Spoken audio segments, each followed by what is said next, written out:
Je sais comment est-ce que quand vous êtes chez vous, vous êtes dans la joie. Et je sais quand il y a la fête, comment est-ce que vous dansez.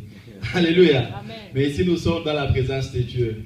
C'est dans la présence de celui qui nous a accordé les souffles de vie. Quand je vous demande qu'on puisse simplement acclamer, qu'on fait pour eux des acclamations pour Dieu, il y a des mamans ici. Parce que là, chez nous, en Afrique, le maman toujours fait Amen. Alléluia. Il y avait les gens qui étaient allés visiter l'Afrique. C'était donc le bien-aimé, donc le blanc qui était là. Et il y avait vraiment la joie pour les accueillir. Il y avait les acclamations, les gens criaient. Et il y avait les mamans qui faisaient ceci. Donc quand le monsieur voulait aussi faire cela, et on lui a dit, on est venu lui dire, non, ça c'est pour seulement le moment ici. Alléluia. Toi c'est seulement acclamer. C'est ce que nous allons faire. Nous les frères, nous allons acclamer très fortement. Et les mamans, vous allez acclamer et en faisant aussi les digues. Alléluia. Alléluia. Vous pouvez vous mettre, je vous salue tous au nom de Jésus-Christ. J'aime bien Jésus et je suis toujours le fou de Jésus. Alléluia. Amen. Et parfois, en cours de route, quand tu me vois, tu peux me qualifier, tu peux dire que voilà, c'est un type qui est sérieux, c'est un type qui est plutôt méchant, c'est un type qui ne parle pas aux gens. Peut-être, je peux dire, c'est la qualification que tu pourras me donner à la maison ou en route. Alléluia. Amen. Mais si tu veux voir ma vraie face, viens dans la présence de Dieu. Alléluia. Amen. Ici, quand je me retrouve ici, je descends même par terre pour danser, pour Jésus-Christ. Je ne sais pas si c'est pourquoi on m'a donné le nom de David, je ne sais pas. Amen. Et je me souviens en Afrique, j'ai monté même sur les chaises et je mettais vraiment des pailles pour le moment et j'ai dansé. Alléluia. Amen. Pour la gloire de Dieu. Alléluia. Alléluia. Amen. Maman a dit il faut que je mette ça ici. Oh, ne vous en faites pas. Alléluia. Que la gloire soit rendue à Dieu. Nous sommes dans le livre de Habakkuk. Habakkuk chapitre 2. Verset 1er jusqu'à 3. J'étais à mon poste et je me tenais sur la tour. Je veillais pour voir ce que l'Éternel me dirait et que je répliquerai après ma plainte. 2. L'Éternel m'adressa la parole et dit, écris la prophétie, gravez-la sur de table, afin qu'on la lise couramment. 3. Car c'est une prophétie dont le temps est déjà fixé. Elle marche vers son terme et elle ne mentira pas. Si elle tarde, attends-la, car elle s'accomplira. Elle s'accomplira certainement. Alléluia. Attends-la. Elle s'accomplira. Elle s'accomplira certainement. Nous allons lire le livre de Habakkuk, chapitre 1er, verset 2. C'est l'oracle révélé à Habakkuk, le prophète. Je vais lire. Jusqu'à quand, ô Éternel, je criais et tu ne m'écoutes pas. J'ai crié vers toi à la violence et tu ne secours pas. Pourquoi me fais-tu voir l'iniquité et contemples-tu l'injustice? Pourquoi l'oppression et la violence sont-elles devant moi? Il y a des querelles et la discorde s'élève. Aussi la loi n'a point de vie. La justice n'a point de force, car le méchant triomphe de justice et l'on rend des jugements uniques. Jetez les yeux parmi les nations, regardez et voyez saisi d'étonnement, d'épouvante, car je vais plutôt faire en vos jours une œuvre que vous ne croyez pas si on l'a raconté. Alléluia. Ici, c'est la question que tout le monde se pose. Quand il y a une situation qui ne change pas dans notre vie. Nous sommes dans l'année 2014. Et je sais que les questions qu'on s'est posées en 2012. Les questions qu'on s'est posées en 2013. Et c'est la même question que nous allons aussi nous poser. Nous sommes plutôt en train de nous poser en 2014. Jusqu'à quand, oh Dieu? Jusqu'à quand je vais terminer mes dettes? Jusqu'à quand ma vie va rester toujours la même? Jusqu'à quand je suis toujours en train de voir le mal au-devant de moi? Jusqu'à quand avec cette maladie, depuis que je veux voir le spécialiste, il n'y a pas toujours eu une bonne résultat? Jusqu'à quand? C'est la question que nous nous posons chaque jour. C'est bien de se poser des questions. C'est bien d'être violent devant notre Dieu. C'est bien de crier à notre Dieu. Mais quel est le problème? Le problème, c'est de rester sur sa place. C'est pourquoi notre thème de ce matin s'intitule comme ceci. Je suis à mon poste. Beaucoup des enfants de Dieu ne reçoivent pas la bénédiction. Ou beaucoup des enfants de Dieu, ils ne reçoivent pas le résultat ou la solution à leur problème. Pourquoi? Parce qu'ils ne veulent pas rester à leur poste. Ici, Habakkuk, après avoir se plaindre, la Bible dit, Habakkuk a dit, non, je suis à mon poste. Alléluia. Amen. Je suis à mon poste. C'est la question que ce matin, avant que je puisse terminer ce message, que tu puisses te poser la question de savoir, est-ce que tu es à ton poste? Il faut plutôt que nous puissions être à notre poste afin de pouvoir attendre ce que Dieu va nous répondre à notre demande. Beaucoup de gens ne reçoivent pas leur solution, c'est parce qu'ils ne sont pas à leur poste. Dieu est en train de demander afin que Dieu puisse te donner ceci, cela. Et quand Dieu va venir, est-ce que réellement il va te trouver sur ta place? Est-ce que tu peux taper sur ta tête? Alléluia. Amen. Est-ce que réellement Dieu va te trouver sur ta place? Les débuts de cet ministère, tu étais qui? Tu étais protocole.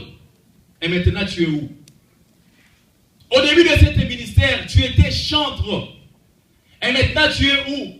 Tu n'es pas sur ton poste. Quand ils sont en train de parler sur le poste, ce n'est pas seulement dans l'église, partout là où tu vas te retrouver. Si tu veux voir la main de Dieu, il faut que tu puisses être sur ton poste. Alléluia. Afin de pouvoir attendre la réponse de Dieu. Qu'est-ce que Dieu va me dire concernant le problème de mariage? Qu'est-ce que Dieu va me dire concernant le travail? Pourquoi je suis en train de voir les gens qui sont en train de changer de promotion, mais moi je suis toujours sur le même niveau? Dieu est en train de poser peut-être des questions de savoir mais pourquoi je n'ai pas des enfants. Je suis en train de parler de cela, pourquoi? Parce qu'il y a beaucoup de gens qui vont même suivre ces messages sur l'internet. Toi qui es en train de me suivre, tu te poses chaque fois des questions. Mais laisse-moi te dire que voilà, avant que Dieu puisse te répondre, il faut que tu sois sur ton poste. Il faut être violent, en fait, tu puisses avoir ta bénédiction. Alléluia. Amen. Même la bénédiction de Dieu, nous dit, le royaume des cieux, c'est toujours les violents qui s'en emparent. Gloire soit rendue à Dieu. Souvenez-vous de cet homme-là, de Jacob. La Bible nous dit, cet homme-là, il a été béni par son père. Mais ce n'était pas la bénédiction de son père qui était suffisante. Non. D'autres personnes disent, non, mon père a déjà dit des bonnes choses sur moi, moi je vais progresser. Mais pourquoi tu es en train de pleurer? Jacob, il avait reçu la bénédiction de son père, mais il fallait qu'il soit aussi béni par Dieu. La Bible nous dit, si nous lisons cette histoire, c'est le livre de Genèse 32, 24 à 28. La Bible nous dit, Jacob, il avait lutté avec une personne. Et cette personne avait dit que voilà, le matin devrait venir. Il a dit à Jacob que voilà, laisse-moi. Il faut que je parte. Et Jacob a dit, moi, je ne vais pas te laisser. Avant de te laisser, il faut que tu me bénisses d'abord. Et toi, tu veux quitter l'église. Est-ce que tu as déjà vu la main de Dieu? Non, pourquoi mon frère, tu ne viens pas? Non, je ne viens pas parce qu'il y a quelqu'un qui m'a blessé. Est-ce que tu viens pour cette personne-là? Alléluia. Jacob, l'ange, il avait même donné un choc pour qu'il puisse lui laisser. Mais Jacob ne l'avait pas laissé. Jusqu'à tel point que l'ange a dit, quel est ton nom? Il a dit, mon nom c'est Jacob. Il a dit, à partir de maintenant, tu ne seras plus appelé Jacob, mais tu seras appelé Israël. Alléluia. Reste à ton poste, afin que ton nom puisse changer. Jacob, il avait un bon marche. Il croyait que la marche qu'il avait, c'était une bonne marche. Mais ce n'était pas une bonne marche devant Dieu. Il fallait qu'il soit boité. Alléluia. Pour qu'il soit être béni. Peut-être la marche que tu as, ce n'est pas une bonne marche. Il faut que Dieu puisse te changer de nom. Il faut que Dieu puisse te changer la marche. Et pour que cela puisse arriver, il faut que tu sois sur ton poste. Amen. Alléluia. Pour les gens qui regardent souvent le match, si par exemple il y a un but, si vous commencez à vérifier très bien, il y avait quelqu'un qui avait libéré son poste. Et quand tu libères ton poste, il y a beaucoup de choses qui fait quoi? Qui se passent. Nous avons besoin que Dieu puisse nous bénir pour cette année 2014. Mais restons quand même sur notre poste. Alléluia. Amen. Restons sur notre poste. Comme Habakkuk. Habakkuk, il était sur son poste. Alléluia. Amen. Je m'attends qu'il va rester sur son poste. Alléluia. Qui va rester sur son poste ce matin? Alléluia. Amen. Toi qui n'étais pas sur la poste, qui était conseillé de rentrer. Si vous regardez dans la Bible même l'histoire d'un boité, il y a quelqu'un qui était boité. La Bible nous dit que cette personne, on l'amenait chaque fois devant la porte du temple. Chaque jour, il était toujours là.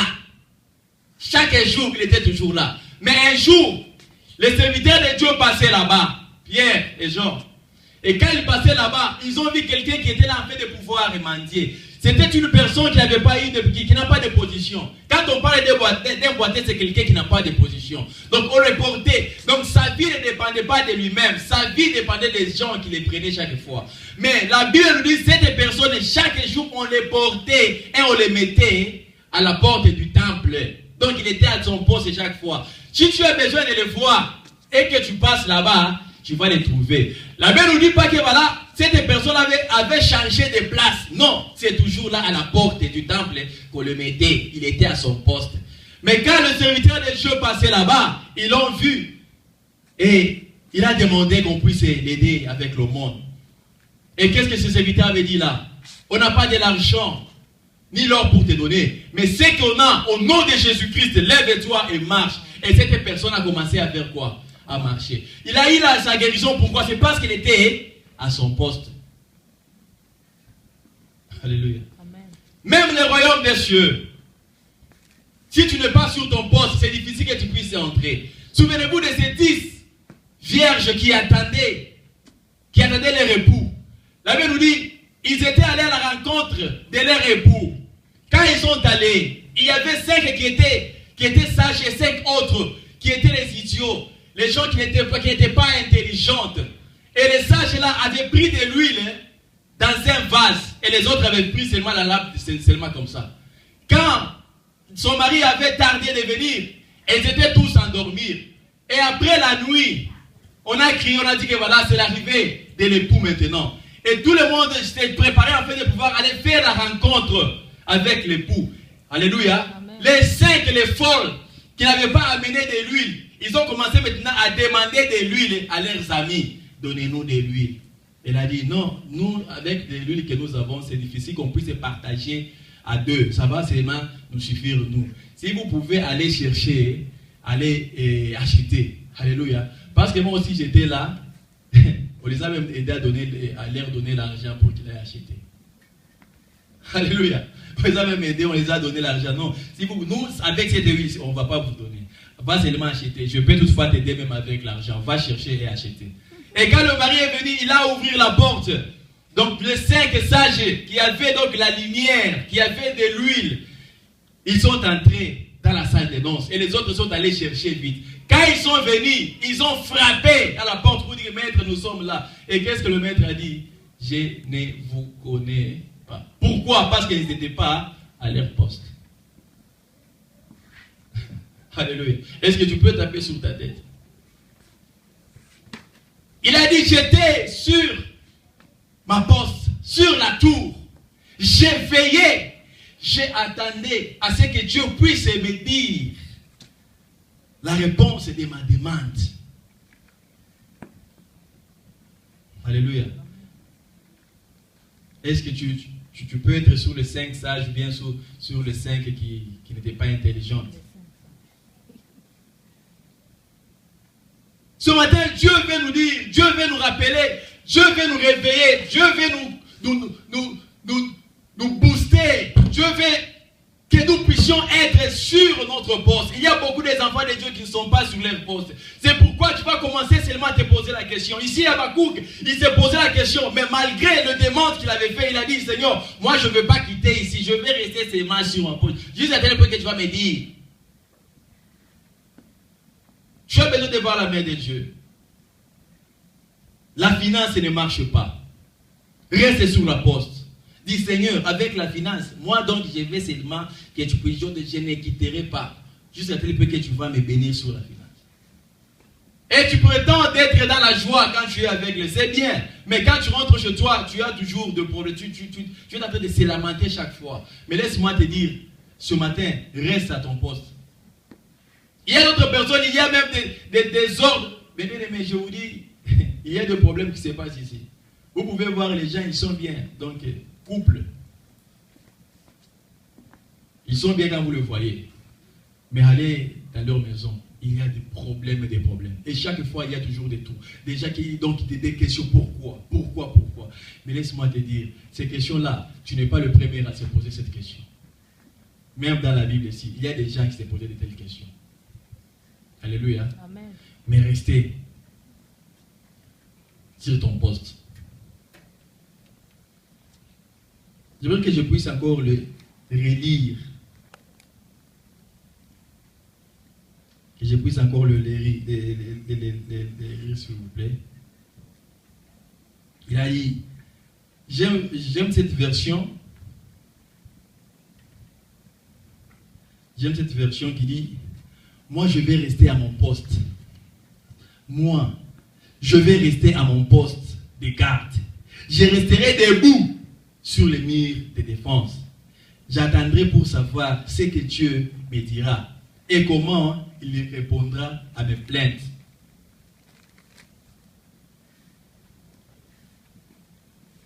Et maintenant, on va regarder, mais on va seulement, j'aimerais qu'on puisse tous lire ce que Dieu lui avait répondu. 2. Alors le Seigneur m'a répondu, écris ce que j'ai fait connaître, écris-les clairement sur des tablettes. Beaucoup de gens, on les a déjà répondu, mais ils ne savaient pas. Pourquoi? Parce qu'ils n'avaient pas bien écrit. Donc, d'autres personnes, ils ont, au lieu d'apporter seulement un cahier pour écrire le message, mais tu as des papiers. Et dans la maison, il y a beaucoup de petits papiers. Alléluia. Ici, il avait dit, écris plutôt là, sur une tablette, écris correctement. Que ça soit lisible. Que ça soit visible pour tout le monde. Peut-être on t'a déjà dit concernant ta vie. Mais tu as déjà oublié. Pourquoi? Parce que chaque fois que la parole de Dieu sort, quand il y a la prophétie qui sort, toi tu ne mets pas ça en considération. En sortant seulement ici, quand on va te poser la question de savoir qu'est-ce qu'on a prêché, il n'y a rien dans ta tête. Mais ici, il avait dit, Dieu avait dit, écris ça correctement sur une tablette pour que ça soit visible. Le parole de cette prophétie. Il a dit, les choses que je vais te faire voir arriveront, mais seulement au moment fixé. Elles vont bientôt se réaliser. Ce n'est pas un mensonge. Alléluia. Là, c'est Dieu maintenant qui est en train de parler. Que les choses que je te dis d'écrire, ça va arriver. Bientôt là, ça va arriver. C'est que moi, Dieu, je te dis, ce n'est pas des mensonges. Laisse-moi te dire, mes bien-aimés, c'est la bénédiction de Dieu qui nous enrichit et qui se fait pas plus suivre d'aucun chagrin. Ce que Dieu nous dit, c'est la vérité. Et ce que les gens nous disent, ce n'est pas la vérité. Mais nous, les gens, qu'est-ce que nous faisons? Nous prenons ce que les gens nous disent à l'importance. Et ce que Dieu nous dit, nous les jetons. C'est pourquoi on ne voit pas la main de Dieu. Dieu peut-être t'a déjà parlé, mais tu ne sais pas. Pourquoi? Parce que tu étais distraite. Il a dit donc, ce que moi je dis, c'est la vérité.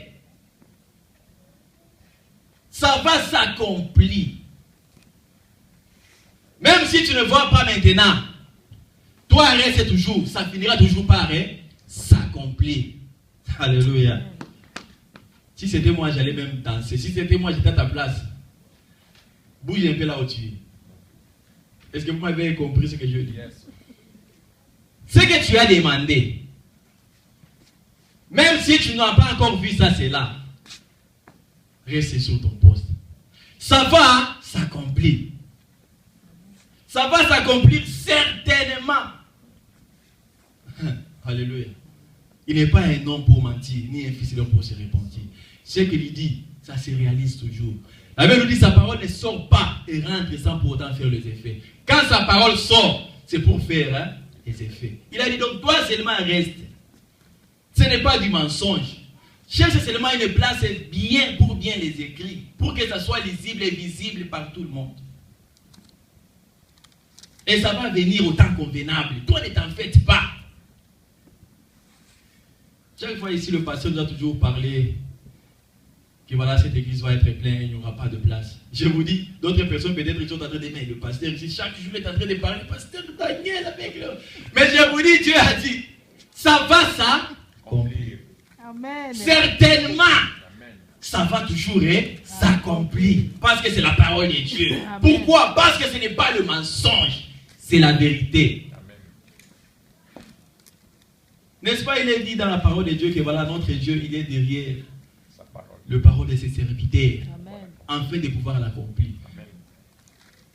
Quand un serviteur de Dieu parle quelque chose, c'est pourquoi moi j'aime Dieu. C'est pourquoi je suis fou de Jésus, moi. Pourquoi? Parce que chaque fois je suis dans la joie que, hey Seigneur, qui suis-je pour que tu sois derrière mes paroles, moi? Alléluia. C'est pourquoi, mes bien-aimés, laisse-moi vous dire, il ne faut pas commencer à avoir de problèmes avec les hommes de Dieu. Ça, c'est la vérité. Tu peux seulement le voir comme ça, tu dis, ah, celui-ci, j'ai ri avec, je mange avec lui. Ok, mais il faut qu'un serviteur de Dieu commence à parler de bien concernant toi. Parce que les jours, il va avoir des soucis comme, ah, cet enfant, vraiment, pourquoi il m'a fait ça? Pourquoi il a dit ça? Je te dis que tu vas être quelqu'un qui sera maudit.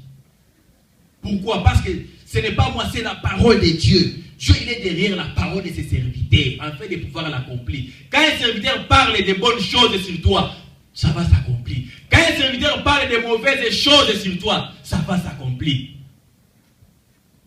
Je me souviens de ma maman à moi. Elle a toujours eu peur que je puisse parler du mal concernant elle. Mais c'est ma maman à moi. Quand c'est moi, je dis non, moi, non, parce que elle me connaît. Non, moi je n'aime pas que tu puisses parler du mal sur moi. Elle a peur. Parce que dans la famille, il y avait donc mes pères à moi, ils étaient au nombre de 4. Et les 3 étaient passés, ils étaient tous morts. Et il y avait un qui était resté. Et le 1 là-bas, vraiment, il avait vraiment des fétiches. C'est lui, donc, on peut dire qu'il les avait tous exterminés en fait de pouvoir rester avec le bien. Donc, le 1 qui était resté, il ne nous aimait pas. Donc, il y avait une maison de la famille qui était un peu distribuée, cette maison. Et chaque fois qu'on allait prendre l'argent, il dit, non, il ne faut pas prendre, mais papa. Toi, tu es mon père à moi. Je n'ai pas de travail. Mais cette maison ici, c'est la maison. Ce n'est pas ta maison, c'est la maison de votre père. Et cette maison ici, il a même distribué, chacun a sa partie. Ça, c'est la partie de mon père. Non, tu vois, moi quand je te fais, moi, on me connaît. Quand je parle de quelque chose, je dis, papa, écoute, moi, je vais prendre cet argent. Je vais très bien manger cet argent dans le silence. Et tu ne me feras rien. Pourquoi? Parce que je ne suis pas de vos sangs. Je suis dans le sang de l'agneau. Le sang de Jésus-Christ. Amen. C'est ce que je lui disais. Elle avait eu peur de moi. Et chaque fois que j'étais dans la prière, j'ai demandé, Seigneur, qu'il puisse se convertir. C'était ma prière. Seigneur, qu'il puisse se convertir. De tout ce qu'il a fait comme mal. Regarde, maintenant, nous sommes en train de souffrir. Mais qu'il puisse se convertir. Qu'il t'accepte dans son cœur comme sauveur et Seigneur. Qu'il commence au moins à te servir. Mais lui, il avait toujours la paix de dire. Et un jour, j'avais changé de prière. J'ai dit, Seigneur, c'est lui qui avait fait cela, mes pères, qu'il puisse mourir. Il était mort. Je vous dis la vérité. Amen. Et moi, je n'étais même pas là, j'étais en Zambie, on m'avait caché. C'était seulement les gens qui m'avaient dit que voilà ton père là. J'ai appelé ses enfants parce que ses enfants savaient les comportements de leur papa. Et puis, non, tu vois, nous sommes ici à l'enterrement. Je savais, c'est lui qui a. Pourquoi? Parce que pourquoi on avait bien. Alléluia. Amen. Il ne faut pas qu'un homme de Dieu puisse parler des mauvaises choses sur vous. Alléluia. Amen. Mais il ne faut pas avoir peur. Nous sommes bien. Alléluia. Je vois, il y a le calme dans la salle. Non, le pasteur ici, nous ne sommes pas des dieux. C'est la parole de Dieu qui dit que voilà, Dieu est derrière la parole de ses serviteurs, afin de pouvoir l'accomplir. Alléluia. Amen. Le problème que tu as, laisse-moi te dire que voilà, ça va s'accomplir. Toi seulement reste sur la place. Quand tu es sur ton poste, c'est difficile même que les voleurs puissent venir entrer. Pourquoi? Parce que tu es vigilant afin de pouvoir regarder. Pourquoi il y a des gardes? Pourquoi on les met toujours les gardes au poste? On ne les met pas n'importe où. On les met seulement là où il y a des dangers. Pourquoi? Alléluia. Quand tu es sur ton poste, Dieu va venir, il va te donner la bénédiction. Tu es en train de prier, beaucoup de temps tu as prié. Mais laisse-moi te dire, ne te déplace pas. Reste sur la place. Et ça va toujours s'accomplir. Pourquoi? Parce que c'est la vérité. Nous sommes les enfants de Dieu. Chaque fois, avant que tu puisses prier, lui déjà, il connaît ce que tu vas lui dire. Comme le pasteur nous a dit ici, que voilà, il est Dieu, il est souverain, il connaît nos besoins, mais il attend seulement donc la part. Donc il attend donc notre part. C'est comme un enfant. Tu as par exemple un enfant, il vient te donner, papa, j'ai besoin d'un bic, et il part. Est-ce que tu vas lui donner ce bic? Peut-être tu vas aller chercher. Mais où est cet enfant? Mais il m'a fait demander un stylo. Où est-ce qu'il est? Tu veux commencer à aller chercher. Mais il n'est pas là. Est-ce que tu vas encore lui donner? Tu vas l'attendre pour qu'il puisse encore revenir. C'est de la même chose aussi avec Dieu. Quand tu lui demandes quelque chose, reste sur place. Attends si Dieu n'a pas encore répondu. Pourquoi tu te déplaces? Là où tu étais, il faut que tu puisses lui revenir. Alléluia. C'est là où Dieu te voit. Peut-être là où tu es, tu ne vois pas la main de Dieu. Pourquoi? Parce que Dieu ne te voit pas là-bas. Cherche un poste dans l'église afin de pouvoir servir Dieu. Alléluia. Que Dieu vous bénisse. Est-ce qu'on peut acclamer pour la gloire de Dieu?